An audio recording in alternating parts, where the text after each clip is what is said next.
পৃথিবী কি সত্যিই একা, নাকি আমাদের অজানার আকাশে কেউ আমাদের দেখছে? শতাব্দীর পর শতাব্দী ধরে মানুষ খুঁজে চলেছে আমরা একা কিনা এই মহাবিশ্বে। প্রাচীন মিশরের পিরামিড, নাজকা নাইন কিংবা ভারতের প্রাচীন স্থাপত্যে পাওয়া যায় এমন কিছু রহস্য যেগুলো আজও বিজ্ঞানীরা পুরোপুরি ব্যাখ্যা করতে পারেনি। অনেকে বিশ্বাস করেন হাজার বছর আগে পৃথিবীতে এসেছিল অজানা দিনগ্রহী প্রাণী। তারা হয়তো মানুষকে শিখিয়েছে স্থাপত্য, জ্যোতির্বিজ্ঞান আর উন্নত প্রযুক্তির কিছু গোপন রহস্য। আধুনিক যুগেও পাওয়া গেছে অসংখ্য ইউফো দেখার ঘটনা, আকাশে রহস্যময় উড়ন্ত বস্তু, অদ্ভুত আলো কিংবা অজানা সংকেত। কেউ কেউ বলেন এসব কেবলই ভ্রম, আবার কেউ কেউ বিশ্বাস করেন এগুলো ভিনগ্রহীদের উপস্থিতির চিহ্ন।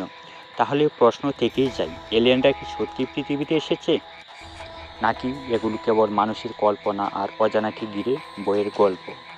একদিন হয়তো আমরা জানতে পারবো আমরা একা নই এই মহাবিশ্বে।